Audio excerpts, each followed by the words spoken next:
Welcome to K&D's Homestead. I'm Donna. It occurred to me today that I have not done a greenhouse tour. I've meant to do one. Actually, I did do one a while back. It might be a month or so ago that I tried to do one, and after recording and doing the whole thing, when I went to edit, I realized there was no sound on the video, and so I was going to do a remake, and I just never got around to it. But I'm working in the greenhouse today, and I decided to go ahead and do a greenhouse tour while things are still in fair shape.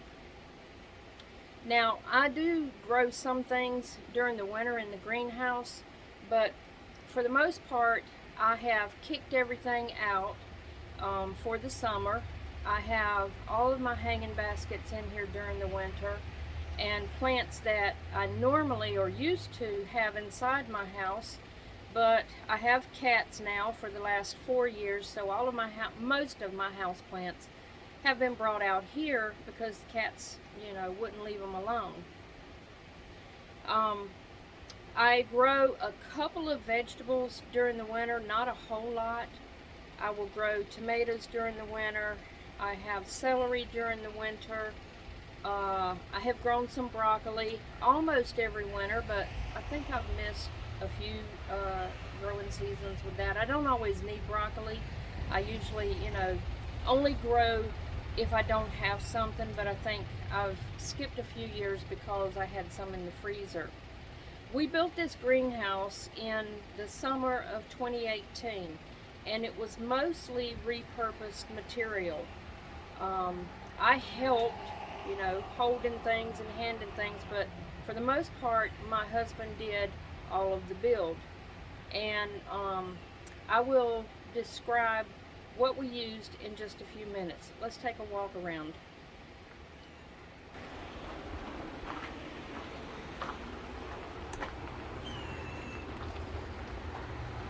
So coming in the door, just like my chicken coop, I have these screened materials that have magnetic pieces that hold together. It kind of keeps some of the bugs out, but mostly it's for birds, because during the day I open the door and I have come here and found birds trapped inside, so I have those screen pieces hanging on the doors. This is a general round the view of the inside. I'll start over here. Well, let me start back here. I have a small little utility sink. We do have plumbing and electric in here, and that is very helpful.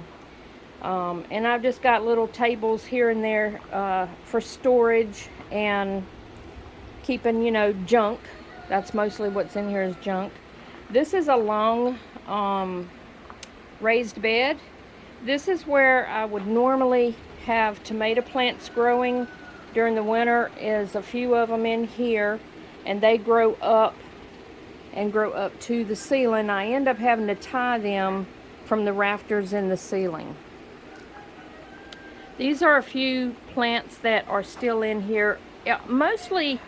Almost everything that's in here are rehabs. I brought them in. There is a little bit of shade in the greenhouse during the day, but these plants that are hanging, they nearly burned up. Back in, was it April or May, when I was really sick for a couple of weeks, I had put all of my hanging baskets outside, and because I did not water things and they were out in the full sun, it was not my intention, but they got forgotten.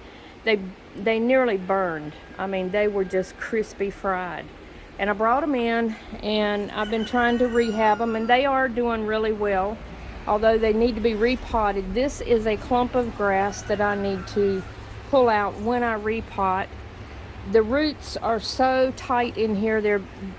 On dry days, the soil comes up a little bit out of the pot. They're about to push themselves right out of the pot because they need to be repotted. This is one of my baskets of parsley. I think I've harvested from this basket 3 or 4 times this summer. And down in the corner is a corn plant, and it's about maybe 7 feet tall.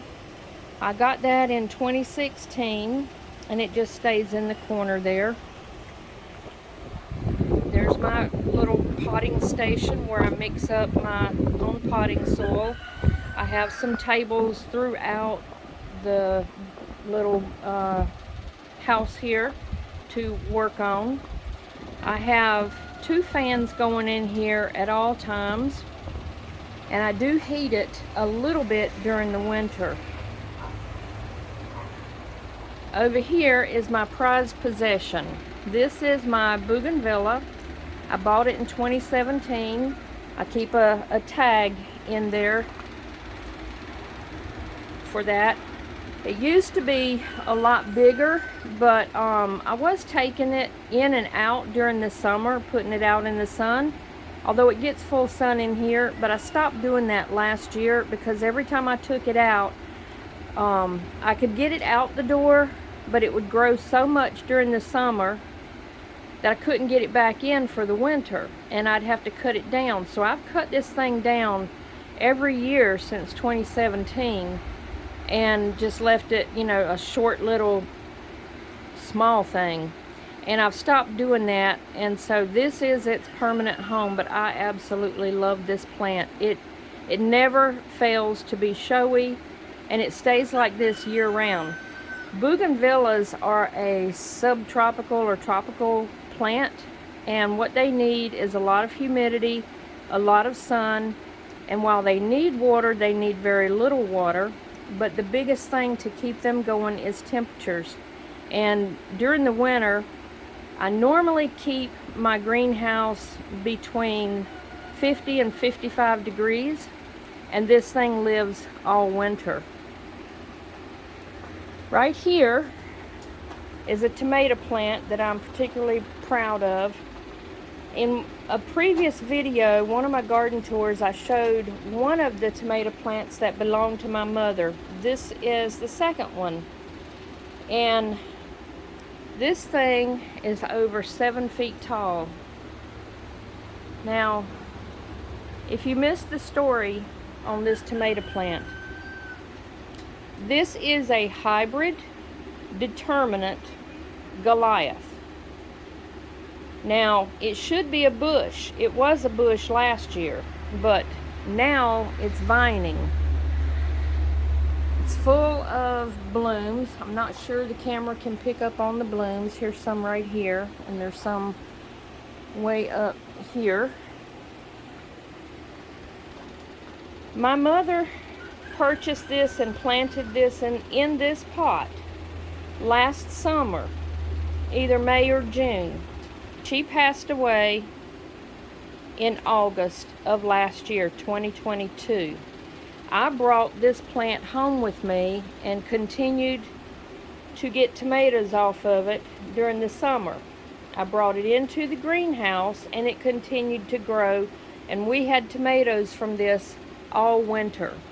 Now, it stopped producing around January, February timeline, but then around March, it started putting out blooms again. It was only a few feet high, but it was a bush.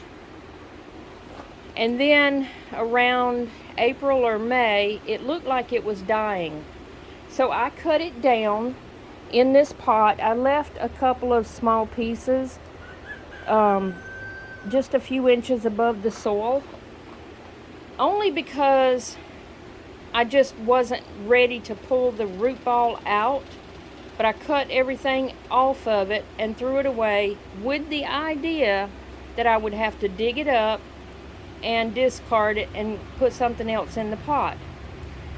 Well, then it sprouted some new shoots on those stalks that I had left in the pot. And this is the result. All of this growth is since maybe somewhere between April and May.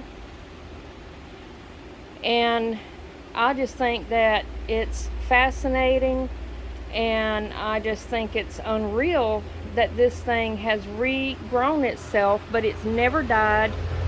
And with the exception of January, February, and maybe March, I have had tomatoes off of this plant for a year.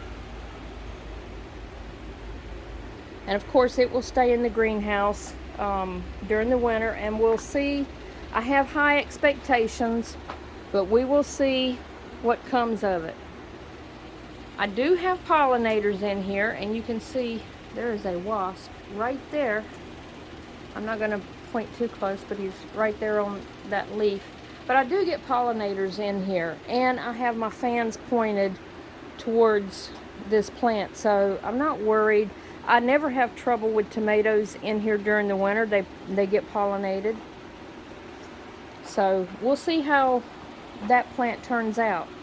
This is just a small hanging basket. I'm not sure what it's called. It was a purchase I made on a whim at the register somewhere.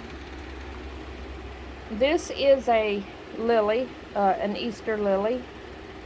And this I got in 2016. It was really big. This is one of the items I'm rehabbing, and I'm just going to leave it out here. It's doing well. But it was in my house, and my cat, one of my cats, chewed it up. She got pretty sick for a day or two, but she ruined it, and I brought it out here and gave it some plant food, and I've been taking care of it out here, and it's been doing well. It's made a good comeback. On the back side of this plant is a pepper plant, cayenne, with some peppers on it. This is an accident. I did not plant this here.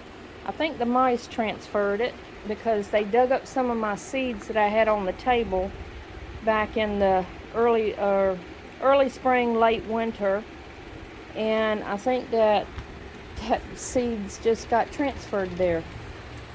This is a rehab plant that burned up really bad, so I brought it in. The greenhouse gets full sun all day, but there are places of shade that just come and go all day long because of a large oak tree that hangs over the greenhouse. And so these plants, they get enough shade, they do really well, but they get plenty of sun as well. This is a philodendron from inside the house that the cat chewed up bad, and all of this growth is this summer because they were nothing but just little tiny stems left in that pot.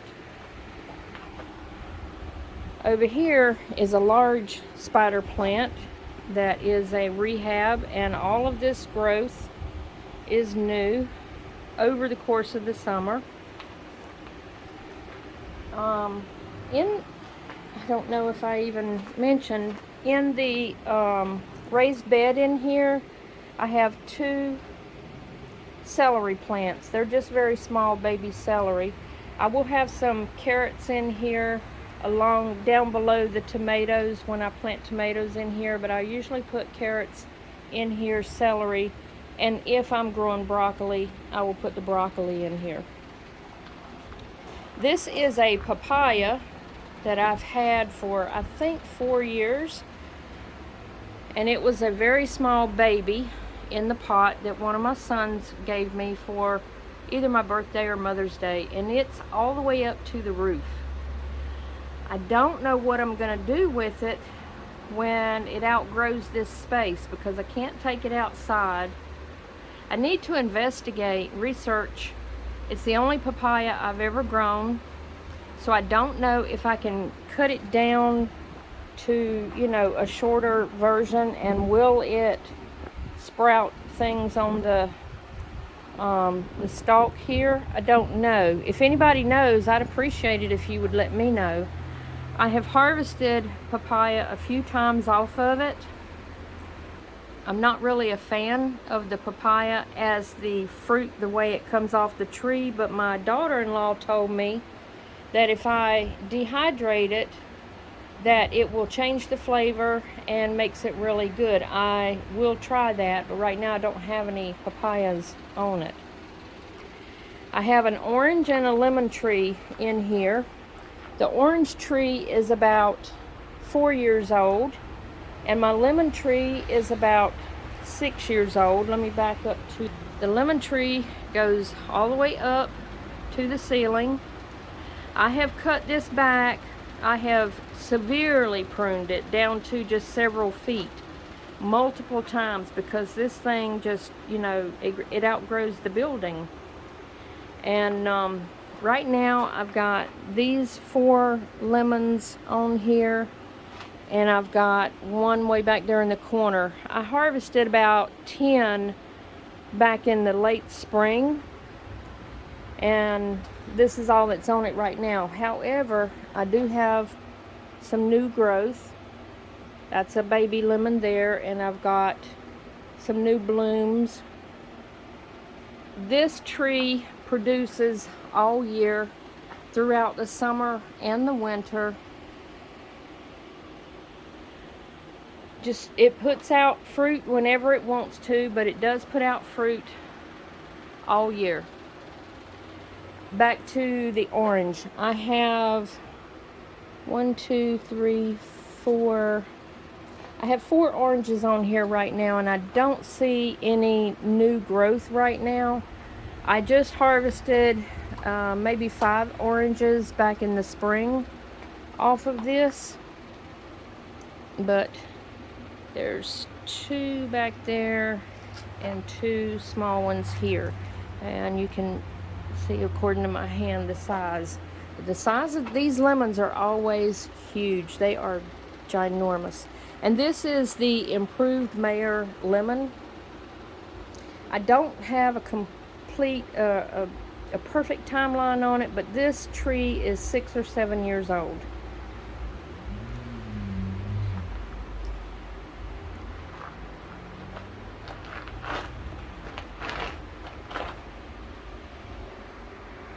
Like I said, I do heat this during the winter. I'm a little stingy with it because we have electric heater, a small space heater that runs off of our home power, and I don't want that bill, or I don't want that heat to cause our bill to get, out of control. So I keep it at a low temperature, and then when we dip down, which is rare, into the 20s or the low 30s, then I may put additional heat in here because I want to protect the fruit trees, my bougainvillea, and the tomatoes. I don't want the temperature to go below 50 in here, and as long as I maintain at least 50 and above, then the plants do really good and nothing suffers and everything produces really well. The second source of heat that I have, besides the little space heater, which it's I call it little, it's a large space heater, but it does really well keeping things warm in here, is I have a propane heater that I have to buy propane tanks for, and I buy the small 30-pound propane tanks, and I may have to buy one a week, and it'll maintain, because I just turn it on for overnight, and then I turn it off first thing in the morning when I come out to tend to the chickens. But just on those extreme temperatures, when we dip below freezing. Now, things stay kind of warm in here and they don't freeze with just the little space heater.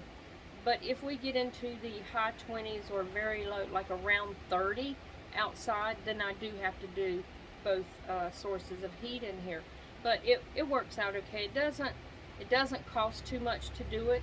It is additional money, of course, to maintain it. But it's worth it to us to be able to keep our plants and our vegetables going during the winter. Now, I said I was going to tell you how we built this greenhouse. Most of it is repurposed material. We purchased the plywood to do the outside walls. Let me turn this back around again. The very bottom for, I'm going to call it the base plate. I don't know what it would technically be called. We used railroad ties. We put railroad ties on the ground. Well, first what we did, we leveled the ground using the tractor. Not perfect level, but you know, level enough. And we poured a deep base of gravel, and we got all that leveled. Then we laid out the railroad ties, and we did use a level. Railroad ties are not perfectly straight. They're not even close to straight, actually. We had to do a lot of finessing to get those things to set level. You know, I use that word loosely because it's not perfect for sure. And so all the way around, that is what this building sits on. And then he built the frame, and he used really long spikes that he put between the, there's 2x4s on top of the railroad ties, and that's part of the frame. He built all the walls and then stood them up, and he went through the bottom of the wall, which is the 2x4, into the railroad ties, and then they went into the ground somewhat. They were 3 feet long, I think. And so we did that all the way around, and it secured everything in place into the ground. Most of the 2x4s were repurposed. I think we bought some, but we didn't buy a whole lot. The plywood for the walls, like I said, we bought those. There's windows all the way around. So let me just do a little swoop. There's windows all the way around that came out of a house on the beach that a friend of ours in construction, he brought them all to me because he knew that we were talking about wanting to build a greenhouse. The sliding doors are also repurposed from that beach house. So I have windows all the way around. Now they do not work. They were in great shape, but it's just the single pane. So my husband built frames, and we set the windows in. Actually, I do all the work during the winter. During the winter, I put the windows in, and I put screws in to hold the windows secure. And then during the summer, the windows are out. Early spring, when I know we're done with, you know, the severe weather, I will come out and I'll take all of the windows out, and they stay here inside the greenhouse. That's one stack of windows right there. I just stack the windows and save them in here, and then I don't have to go fetch them from somewhere, so they stay inside the greenhouse during the summer. So I put them back in the winter. So there's no up and down, but it is some labor to have to take the windows out every year. It's a corrugated roof. It's a plastic greenhouse roof, I guess is what it is. But it's a hard plastic. It's not soft. And this roof has held up for a very long time. It is framed. It is very rough, but it suits my purposes. This is my little oasis here on the property, but it's framed up really good, and it has withheld one hurricane and I don't know how many tropical storms, because we live near the coast. We're in southeast North Carolina, zone 8A. We're only 20 miles from the beach, but we're in the countryside. So we get the same hurricanes that hit the coast whenever there's hurricanes. So this building has withstood all of that with no damage so far. So I decorate it here and there. I've got little things whenever I come across, just little cutesy things that I like. If it's not something I want to put in the house, I just store it out here.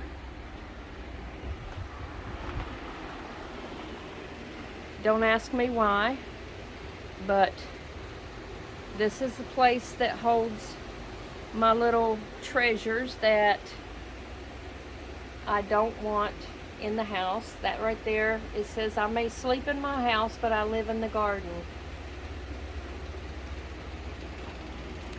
And under the shelves, my workbenches. I've got all kinds of junk stored. Anything that I need in here in this greenhouse, I keep under the benches.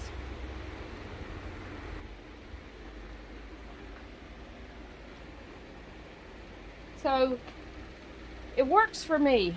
I realize it's not a perfect greenhouse, but I love it, and it works for me, and it has grown lots of nice vegetables for the winter, and it keeps some of my plants safe during the summer. Mainly what I use this for in the summer, besides the few plants that stay in here, is this is, you know, my seed starting place, and when I need to make up some potting soil or what have you. But this is the home base of the garden. This is where everything that goes into the garden comes from. But I wanted to share this because it did occur to me that I had not shared the greenhouse yet. I meant to do it. It just, time got away from me. I would love if you have a greenhouse. Post, I don't know, can we post pictures in the comments? See, that's how new I am. I don't even know. If you can post pictures in the comments below, I would sure love to see pictures of your greenhouse and pictures of the inside and outside. I love looking at other people's things. It gives me inspiration to do things myself. If I, you know, need to do something different, we can always learn from somebody else. And I would absolutely love to see pictures of everybody else's greenhouse. So that's it for this tour. I hope you liked it. I hope it was interesting to you. If you did like it, I would love it if you would hit the like button. And if you are already a subscriber, I want to thank you so much for being a subscriber. That helps me and my channel grow. And if you're not a subscriber, that's okay, and you're here, and I appreciate you stopping by. Maybe you will subscribe. If you don't, that's okay too. But in the meantime, my name is Donna, and I hope y'all have a wonderful day. Bye-bye.